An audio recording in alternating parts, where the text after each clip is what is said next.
안녕하십니까. 사전처럼 이용하는 민법 종문해설 14번째 시간입니다.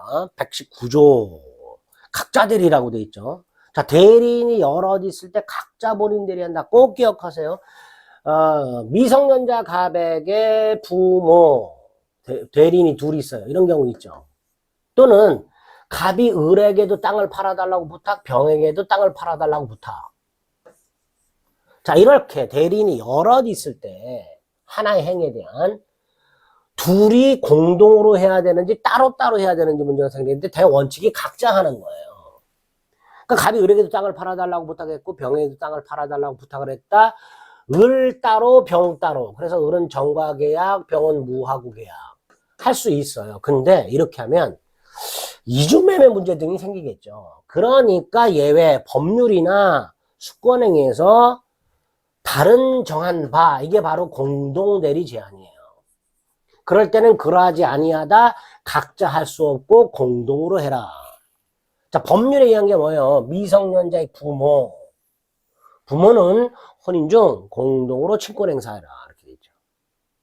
이게 119조 대리인이 여럿 있을 때의 원칙입니다. 자, 조심하세요. 제일 많이 나오는 게 이거예요. 원칙적으로 공동대리 이게 제일 많이 나와요. 그럼 틀린 지문입니다. 원칙적으로 각자들이 잊지 마세요. 원칙적으로. 자, 여기서 대리인이 여러 있다. 갑이 을에게도 매각권한, 병에게도 매각권한 따로따로 계약을 한다. 그러다 보면 이중매매 문제가 생기니까 법률이나 수권행위로 공동대리 제한할 수 있다. 이런 뜻이죠. 그러하지 아니하다. 각자 대리 못하고 공동으로 해라. 만약에 공동대리 제한이 있는데 미성년자의 부모는 공동으로 친권 행사하도록 돼 있는데 부모 중 어느 한 사람이 결정을 해버렸다. 그럼 무권 대리가 됩니다. 자, 무권 대리가 뭔지는 나중에 또 뒤에 가서 볼 거예요. 자, 119조 별거 없죠. 지문이 어떻게 나오는지 뻔해요. 이렇게만 나와요. 대리인이 여럿 있을 때 법률 또는 수권행위로 다른 정한 바가 없다면 무슨 뜻이에요? 원칙적으로 라는 뜻이죠. 공동으로 대리한다 틀렸죠. 각자 대리라니까. 이렇게 잘 나와요. 밑에도 마찬가지야. 이미 대리인이 여럿 있어. 원칙적으로 공동으로 틀렸잖아요. 이렇게 나온다니까. 그럼 뭐예요? 원칙적으로 각자 이렇게 나온다. 여러 번 나왔어요. 이렇게 똑같이.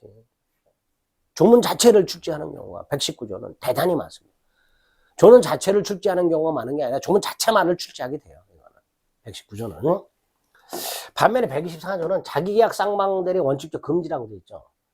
대리인은 본인 허락이 없으면 본인을 위해서 자기와 법률 행위를 하거나 동일한 법률에 관해서 당사자 쌍방을 대리하지 못한다. 그러나 채무행위는 할 수 있다. 이렇게 되어 있죠. 그러면 일단 자세한 해석은 조금 이따 보고 대리인은 원칙 자기와 법률 행위 하거나 쌍방 대리하지 못한다. 이게 원칙이에요.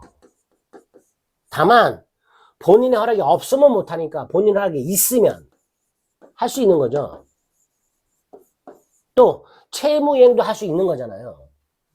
그러니까 자기약 쌍방 대리는 원칙적으로 금지가 되는데 예외적으로 허용되는 경우, 자기약 쌍방 대리 허용되는 경우가 일단 두 개가 있는 거예요. 본인 허락한 경우 채무이행. 이렇게 해서. 그럼 채무이행이 뭔지, 자기약이 뭔지, 쌍방 대리가 뭔지 그건 이제 확인하시면 되죠. 그림을 먼저 볼게요. 자기계약은 이런 형태예요.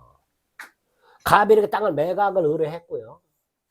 을이 갑의 대리인으로서 자기 자신과 매매계약을 하는 게 자기계약 형태고요. 갑이 땅을 매각을 의뢰했고요. 병은 매수를 의뢰했어요. 근데 둘 다 을한테 했어요. 그럼 을이 또 혼자 매매계약을 하는 이게 쌍방대리예요. 자기계약은 한편으로는 대리인 지위에서 한편은 상대방 지위에서 대리행위한 경우가 자기계약이에요. 쌍방대리는 이해관계가 충돌하는 이상의 대리인으로서 대리행위를 하는 경우 이게 쌍방대리가 되는 거예요. 그러니까 자기계약 쌍방대리는 이 그림을 통해서 이해하시면 돼요. 아, 이런 거 안 되는구나 원칙적으로. 이거 원칙 안 된다라는 거예요. 이런 게.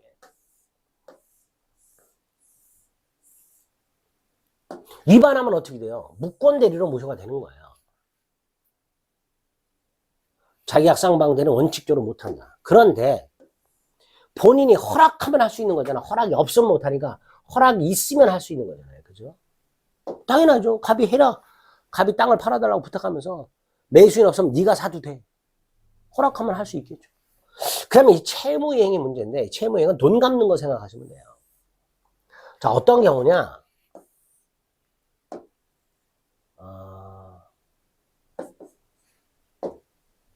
갑병이 있는데요. 갑이 돈 빌리는 사람 차주예요. 돈 빌리는 사람을 차주라고 합니다. 돈 빌려주는 사람을 대주라고 하는데요. 얘가 사채업자야. 근데 이 중간에 사채 알선업자가 있어. 근데 이 사채 알선업자는 우리 대법원에 의하면 차주의 대리인, 대주의 대리인, 즉 쌍방 대리로 봐요. 두 번째, 갑이 돈을 갚아. 이게 채무 이행이죠. 갑은 원래 직접 갚아야 되잖아, 이렇게. 근데 이렇게 갚았어. 즉 쌍방 대리 형태로 변제를 한 거야. 할 수 있냐? 채무이행은 할 수 있다고 돼 있잖아요. 그러니까 변제는 쌍방 대리 형태로 할 수가 있는 거예요. 다시 말해서 차주가 대주한테 직접 돈을 갚지 않고 사채 알선 업자에게 갚았다 하더라도 유효한 변제가 되는 거예요. 124조가 정확하게 적용된 거죠. 채무이행이란 돈 갚는 거라고 생각하시면 돼요. 그럼 이렇게도 할 수 있죠. 갑의 재산관리인 을이 있었는데 이 을이 갑에게 빌려준 돈이 있었어요. 채권. 갚을 날짜가 됐어요. 그러면 을은 한편으로는 갑의 재산관리인으로서 갑의 통장에서 돈을 찾아가지고 자기 자신에게 변제할 수 있냐? 그렇다. 자기계약 형태의 변제가 될 수 있습니다. 이렇게 자기약 쌍방대리는 원칙적으로 금지가 되지만 예외적으로 허용되는 경우가 있더라. 그래서 기출지문 뻔하죠. 본인 허락이 있으면 쌍방대리 할 수 있다. 본인 허락이 있으면 자신이 매수하는 계약을 할 수 있다. 자기계약. 본인 허락이 없다. 본인 허락이 없으면 자기계약하면 안 되죠. 하면 무권대리가 되잖아요. 그죠? 그리고 무권대리는 본인이 추인할 수 있어요. 추인하면 유효가 되지. 이렇게 연결해. 이런 지문을 나올 수 있습니다. 119조 공동대리 제한을 위반하거나 124조 자기약 쌍방대리 금지를 위반하게 되면 무권대리가 되고요.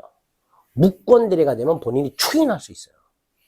추인하면 본인에게 유효가 됩니다. 나중에 무권대리 조문 가서 볼 겁니다. 130조 이하에서. 그렇게만 기억을 해두시면 돼요. 그 다음 아까 말씀드렸던 거, 갑이 을에게 재산관리 권한을 줬는데 을에게 갚을 돈도 있어. 즉 을은요 갑의 재산관리 대리인이면서 채권자야. 대리인에 대한 채무가 있어. 본인이 갚을 날짜가 됐어. 이때 대리인 을은 한편으로는 본인의 대리인의 지위에서, 한편으로는 상대방 채권자의 지위에서 자기 자신에게 변제할 수 있다 없다? 있다. 채무이행할 수 있다. 자기계약 형태의 채무이행할 수 있게 됩니다. 그러니까 변제하지 못한다. 틀린 지문이 되는 거예요. 그죠? 조금 까다롭지만 이렇게도 지문이 출제가 될 수 있게 됩니다. 이렇게 채무이행은 자기계약 쌍방대리 형태로 할 수 있기 때문에 대리인에 대한 본인 채무가 기한이 도래하면 대리인은 설령 본인의 허락이 없이도 자기 자신에게 채무이행을 할 수 있게 됩니다. 자기계약 형태의 채무이행이다. 이렇게 생각하시면 되겠습니다.